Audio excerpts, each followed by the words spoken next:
Okay, hi, it's Zish, Visionary Life Hacks, here to connect, here to inspire, here to be the change. If you're watching the live, welcome. If you're watching the replay, welcome. And if you share this, thank you for sharing. Sharing is caring.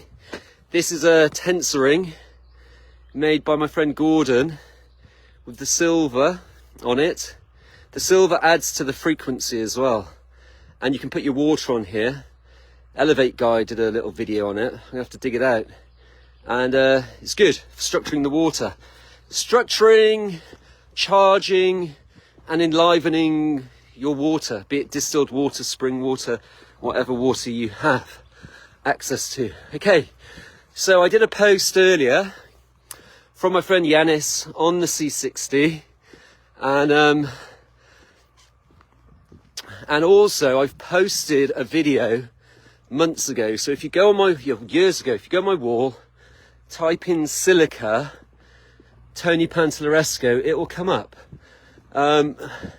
It's getting quite bad actually in Britain now. I wanted to watch something on oxygen yesterday with Dr. Oxygen, and I wasn't allowed to watch it because of the BitChute channel. I wasn't allowed to watch it. I could watch it on the website, but I actually couldn't watch it on the BitChute, which I wanted to do. So it's getting quite bad. I think books are going to be really important. But anyway, on C60, on silica, on nano silver, on all nano engineered products and nanomaterials. So on all nano engineered products and nanomaterials,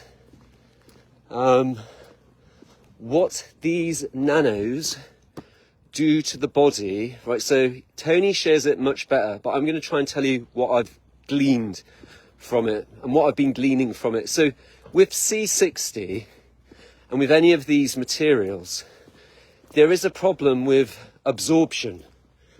There's a problem with absorption. So for example, with C60, I'll shut your gate. I'll shut it for you. I'll leave it open. All right. How are you? All right? Good. Yeah. So with C60, and with silica. So let's just talk about C60. And C60 is connected to silica.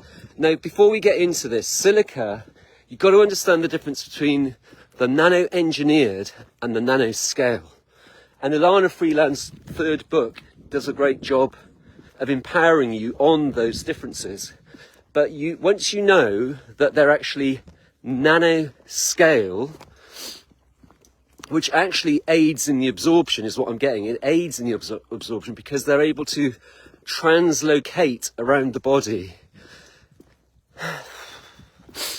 And with the different frequencies that we're all being exposed to, and whatever's in the nano engineering from the sky, and then whatever's in your so-called health food supplements, your toothpaste, like silica, you'll be so surprised. I was like doing some research yesterday into magnesium and some products, and so many products are a no. As soon as I go into the ingredients of a product, they'll sell it to you, but as soon as you go into the product, what it is, more details, you start to see the silicon dioxide popping up, the silica here, the soy there, all these different things, the stevia here.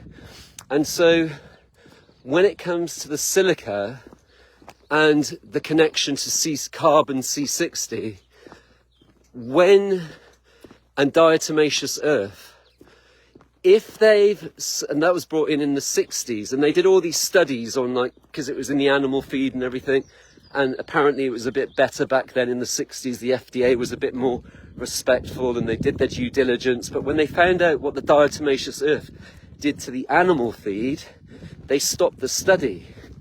So when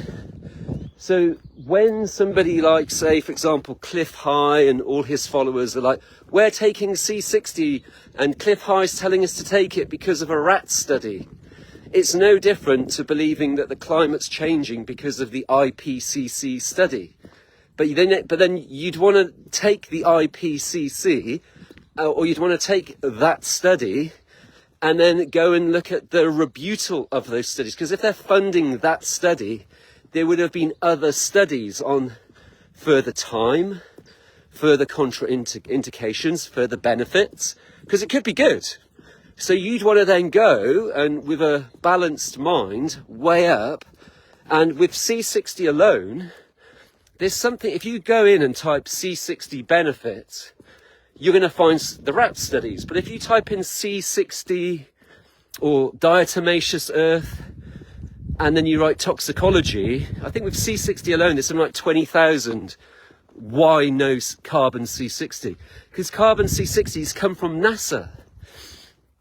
It's come from NASA's deemed it a modern day asbestos. And there's that Matt guy now, Matt Elevate Cultivate, telling people that asbestos is safe. I'm not taking any chances with, you've got to be careful with these influencers when they're getting you to take all these like strange things. Like if you find out something's an asbestos, you'd first want to do your due diligence. Well, is asbestos good or is it not? Read all the studies, why it's good, and the studies then are just usually from brainwashed scientists, stupid, compartmentalized scientists. And if you are a scientist, I'm sorry, but a lot of them are just stupid because they're compartmentalized. Like, how many vets do you know that are like, they've really expanded their vision as a great vet? How many do you know? They've gone and they were a conventional vet, then they became an acupuncturist, then they became a homeopathy, and they just kept going and going in a state of service. So because the silica, the ivermectin, all the list of the items that I say no, diatomaceous earth, fulvic and humic mineral, is there an exception? I need to do some research into that because I personally do not know right now, but it's looking like it's a no, which then puts Shilajit on that list. It then puts Shilajit. Is that all Shilajit? I'm not sure. Because then you have to ask yourself, well, who put the Shilajit there in the first place? Who put the Shilajit there in the first place? Like, who put the shungite there? Where has it come from? The diatomaceous earth, it comes from the ocean. But when you look at the studies with the diatomaceous earth, it is known because you're putting something into the body doesn't recognize it. It has to store it somewhere. Where is it going to store it? Where's it going to store it? That's an important question. And so once you know where it has stored it, then the question is what happens if you have these things in your body, and then say you were to have a specific diagnosis going on in your body from a specific poisoning, aka virus, will your body be able to recognize it? What if C60, silica, ivermectin, methylene blue, zeolites, nanopico, nanosilver, nanogold, fulvic minerals, diatomaceous earth, and God knows what else they're going to bring out. What if silicon dioxide, titanium, what if those items in the body create a cloaking device inside your body? What if they create a cloaking device in the body, and then that said diagnosis, or that said diagnosis and that said poisoning cannot be recognized, and then it was able to proliferate and exasperate and become another diagnosis because it has a cloaking device, because the body cannot recognize it because it's on a very nano scale. So that culmination of exposure from the geoengineering, the Arthur Firstenberg, the invisible rainbow, when you combine all that together with the Internet of Things, the Internet of Everything, the Internet of Nano Things, what does that equate to? Anyway, hope that helped. In about 30 minutes, I'll post, or just folks, if you request the Tony, I kind of stopped it at about 11 minutes because I just got the whole gist of it. You just really don't, look, if you're going to take silica, if you're going to take diatomaceous earth, if you're going to take C60, I would really discern and do more research. Like Cliff said that the rat lived and he was deeming you all as rats. But what about the rats that had their interiors totally messed up and annihilated? He doesn't tell you about that, does he? So be careful who you listen to.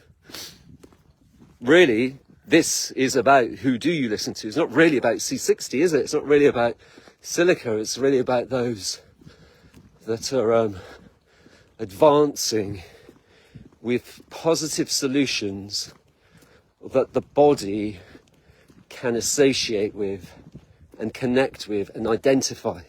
Something as simple as butter, raw A to dairy, yogurt, fermented foods, cloves, cardamom, cinnamon. But Zish, they're being geoengineered. Yes, they are, but these are going to be better options than putting in these very, very speculatively dangerous metamaterials, nanomaterials that really shouldn't be put into the body. Because if the body can't recognize them and they have a cloaking ability inside the body, and then you're breathing in an XYZ of nanomaterials, synthetic biology, smart dust, and God knows what is up there coming down, because you don't know. You've seen the list of the geoengineering from maybe the 50s or the 60s or the 70s. What are they spraying on us now? That really needs an inquest and an inquiry. Because this sky should be blue. Like this sky right now should be blue. That should be blue. Look, it should be blue. It's a blanket. It should be completely and utterly blue. I am so warm. It should be blue today. So what goes up has to come down. And then combined with these Androids, iPhones, Wi-Fi, Spooky 2, Holder Clark Zapper, Beamer device, EE system, TZLA, I don't know about the TZLA, I don't know, the terahertz wand, no, right, why the terahertz wand? Why no to the terahertz wand? Because so the red will drive it in, and then the microwaves coming in from the terahertz, what that does is it's driven deeper into the body and it assists in the self-replication and self-assembly of the synthetic nanoparticulates and polymers. And there's so many things. Like we're not even, they'll say to you, graphene. We're not even scraping the surface of how gigantic this rabbit hole of metamaterials is, because this is where the science is going. The science is going into AI, the science is going into the Internet of Nano Things, data services. This is the new gold. This is the gold. Data. Anyway, got a lot to think about really when it comes to data. So on that note, I hope you got some value from this. If you want to request the silica video, I will post it. See if there's enough interest. If there's enough interest, I'll post it. If there's not, I won't bother. I'll just utilize it for something else. All right then, thanks for watching. This is Brother Zish.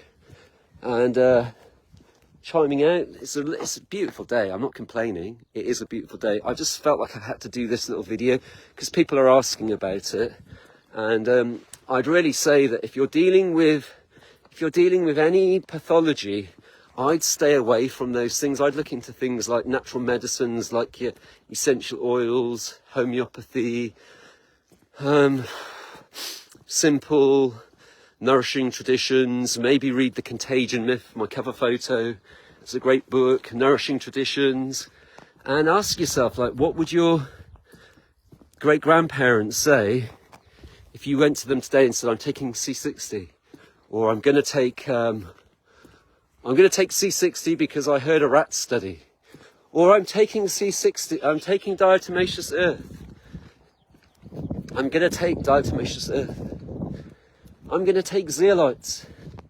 And then you told them the real reason why you think you need to take it.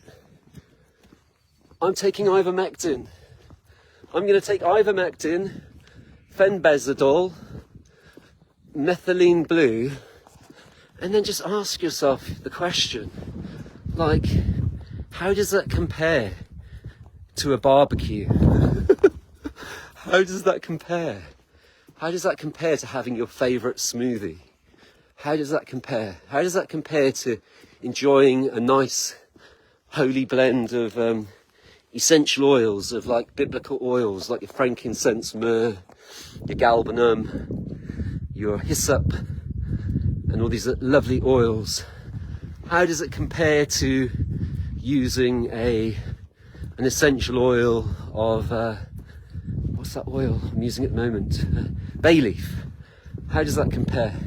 How do you feel? You know, do you want to dye your brain blue? Do you want to put in carbon nanotubes? It's like, essentially, you start to get into it, you're building infrastructure into your body for deep-in activation into metaverse, transhuman, translocation, uploads to the cloud. That kind of stuff. It's almost like you're building a web or an armor that can interface with the internet communication. So when you look at yourself as a mycelium web of amazing beneficial yeasts, beneficial fungi, beneficial molds, beneficial bacteria, blood colloids and dinosaurs, the mycelium of the forest, that kind of, as is above, so below, that beautiful synergy between you and nature, and the medicinal mushrooms and the honey and the pollinators and all that great stuff. How does that then become inverted, and what does that look like, if that makes sense? If that